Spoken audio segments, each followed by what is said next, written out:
АКШ, Европа, Түштүк Корея менен Жапониядагы робот техникасынын алдыңкы жетишкендиктери Астанада тааныштырылды. Экспо аймагындагы Нур Алам павильонунда роботтор балы шоусу башталды. Бул жерге дүйнөнүн булуң бурчунан 20 экспонат алып келинген. Көргөзмөнүн башкы роботу гуманоид робот Теспиан. Ал дүйнөдөгү алгачкы андроид актер, 40тан ашуун тил билет. Конечно. Давай со мной, готов?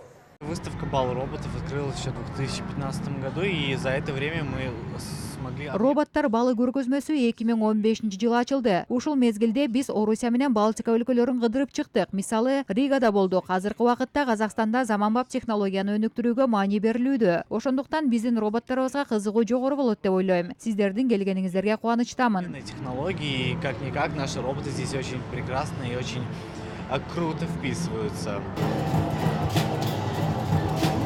Таштандыдан жасалган трио. Бул Санкт-Петербургдук механик-аниматор, белгилүү сүрөтчү Александр Гетстин эмгеги. Роботтор бардык чыгарманы аткара алышат. Ал эми бул машина болсо шахматтан эч кимди алдына салбайт. Кызыгы, ал өзү жалгыз 3 каршылашы менен ойной берет. Робот кыйынчылыктын баарына даяр. Ошондуктан аны менен бала да, дүйнөдөгү мыкты гроссмейстер да ойной алат.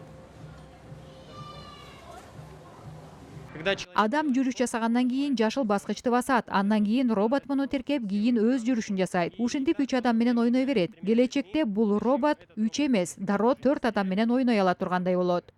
Уюштуруучулардын айтымында алдыдагы убакытта роботтордун катары калыңдайт. Ошондой эле шаар тургундары ар түрдүү интерактивдүү оюндар менен спектакльдерди көрө алышат. Акылдуу роботтор көргөзмөсү аяк 10 айынын 26-сына чейин уланат.